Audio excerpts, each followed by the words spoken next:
Hello. Welcome to my YouTube channel, Homeschool English Hub. ඔයත් English language එක නිසා stress වෙලා තින්නේ. තමන්ගේ වැඩ ටික කරගන්න කොන්ෆිඩන්ට් එකක් නැද්ද? ඔයාට ඉංග්‍රීසි කියන්න, ලියවන්න, ග්‍රැමර් රූල්ස් ඉගෙන ගන්න අමාරුද? එක්සෑම්ස් වලට බය වෙලා තින්නේ. නැත්නම් ලැංග්වේජ් එකට බය වෙලා තින්නේ. ඔයාට පේරන්ට් කෙනෙක් විදිහට ඔයාගේ බබාට ගෙදරදී උගන්වන්න කොන්ෆිඩන්ට් එකක් නැද්ද? මේ හැම දෙයකම විසඳුම් අපි හොයමු. ස්ටෙප් බයි ස්ටෙප්. එන්න මගේ YouTube channel එකට එකතු වෙන්න.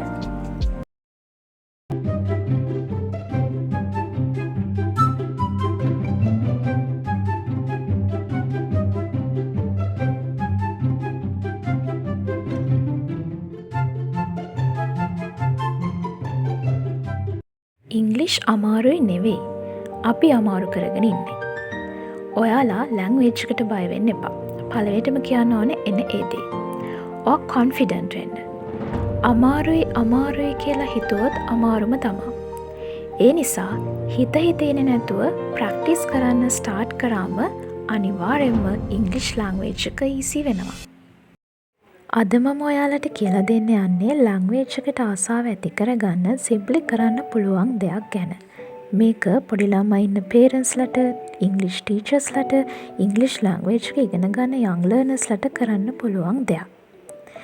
ඉතින් අපි ඩයරි එකක් මේන්ටේන් කරමු. My English Practice Diary කියලා.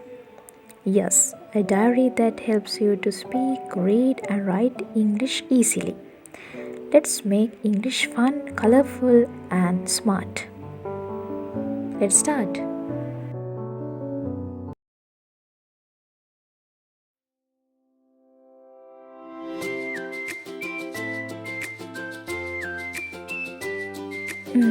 පළවෙනිටම ඔයා ඩයරි එකක් ගන්න. ඩයරි එකක් නැත්නම් ස්මෝල් නෝට්බුක් එකක්, එක්සර්සයිස් බුක් එකක්, එහෙම නැත්නම් කලර්ෆුල් බුක් එකක් වුණත් පුළුවන්.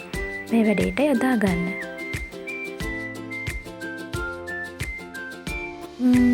දැන් ඔයාලට පුළුවන් කවර් පේජ් එකේ My English Practice Diary කියලා ලියා ගන්න. ඔයාලට පුළුවන් cute stickers, එතකොට emojis, stars වගේ දේවල් වලින් ඔයාලගේ diary එක ඩෙකොරේට් කරගන්න පුළුවන්. ඇට්‍රැක්ටිව් වෙන තරමට අපිට ආස හිතෙනවා. දැන් මම කියලා දෙන්නම් මේ ඩයරි එක මේන්ටේන් කරන්නේ කොහොමද කියලා ස්ටෙප් බයි ස්ටෙප්.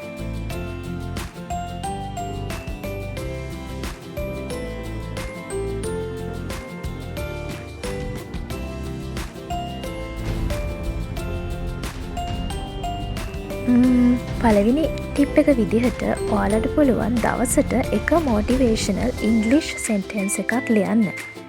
ඉතින් මන් දීලා තියෙන එක්සාම්පල්ස් කිහිපයක්. ඔයාලටත් පුළුවන් මේ වගේ සෙන්ටෙන්ස් එකක් දවසට එක ගානේ ලියන්න.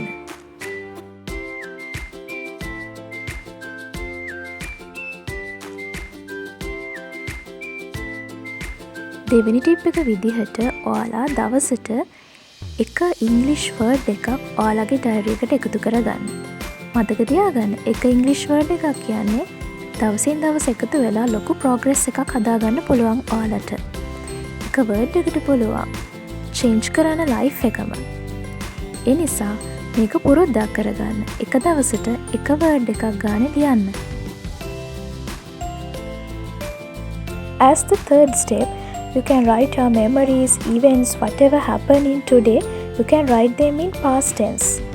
ඒ කියන්නේ ඔයාගේ සිද්ධ වන දේවල්, දවසේ සිද්ධ වන සිදුවීම්, memories මේ හැම දෙයක්ම ඔයාලට ලියන්න පුළුවන් ඔයාලගේ diary එකේ ඉංග්‍රීසි වලින් past tense එක use කරලා.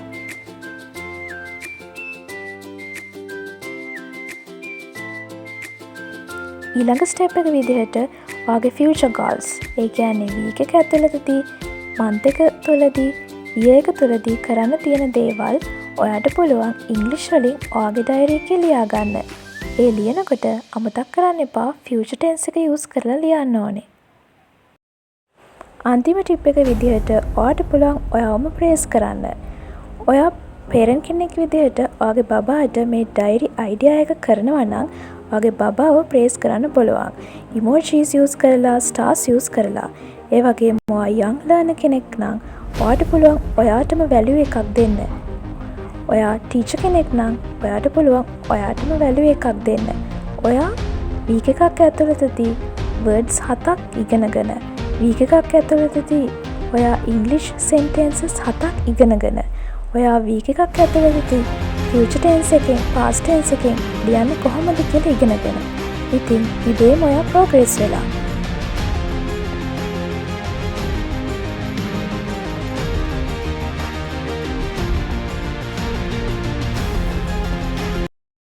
ඉතින් ඔයත් මේ ක්‍රමය අත්දහා බලන්න.